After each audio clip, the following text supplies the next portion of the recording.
یہ ہے جعفر آباد کے صدر مقام شہر ڈیرہ العیار، جو اس تبدیلی کے دور حکومت میں مکمل طور پر کچرا کنڈی بن چکا ہے۔ شہر کی کوئی گلی محلہ نہیں جو کچرے سے پاک ہو۔ ڈیرہ العیار شہر کی عبادت گاہیں بھی اب گندگی اور کچرے کی لپیٹ میں آ گئی ہیں۔ مردہ جانوروں کی علائشیں شہر میں بکھری ہوئی پڑی ہیں، مگر کوئی اٹھانے والا نہیں ہے۔ شہریوں نے میونسپل کمیٹی ڈیرہ العیار کے چیف آفیسر کے خلاف احتجاجی مظاہرہ کرتے ہوئے نعرے بازی کی اور حکومت وقت سے نوٹس لینے کی اپیل کی ہے۔ مرکزی امام بارگاہ کے سامنے ایک کتا مرا پڑا ہوا ہے، تقریباً اس کو 1-2 دن ہو چکے ہیں۔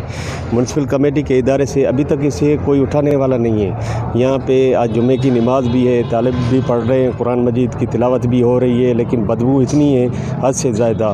آخر اس چیف آفیسر کی اتنی نااہلی کیوں ہے ہمارے شہر میں؟ ہم مطالبہ کرتے ہیں بلوچستان وزیر اعلیٰ سے کہ اس کرپشن خور چیف آفیسر کو ڈیرہ العیار سے نکالا جائے۔ سلیم ڈومکی کو بھی یہ میں اس کو پتہ نہیں ہے یہاں پہ کچرا اٹھاؤں یا کوئی کوشش کروں کوئی وغیرہ۔ مسجد میں استاد ہیں، موزز ہیں، قرآن خوانی چل رہی ہے، وہاں پہ مدرسہ ہے، وہاں پہ صفائی رکھنی چاہیے۔ ابھی یہ امام بارگاہ ہے، ابھی آپ لوگ آئے ہوں گے، آپ نے خود آنکھوں سے دیکھا ہوگا، یہ کتا پڑا ہے صبح سے، کل سے لے کے کتا پڑا ہے، کوئی اٹھانے والا نہیں۔ یہ کون سا چیف آفیسر ہے؟ چیف آفیسر بے شمار امام بارگاہ کے سامنے کتا مرا پڑا ہوا ہے۔ تقریباً شہر میں کتے مرے پڑے ہوئے ہیں، کوئی اٹھانے والا نہیں ہے۔ پتہ نہیں یہ صفائی والے کہاں پہ ہیں، یہ چیف آفیسر پتہ نہیں کیا کر رہے ہیں، ملازموں سے پیسے کاٹ رہے ہیں، پتہ نہیں کیا کر رہے ہیں، کھاتے پہ لگایا ہوا ہے کام کو۔ کسی چیز بھی یہاں کسی کی صفائی نہیں ہے۔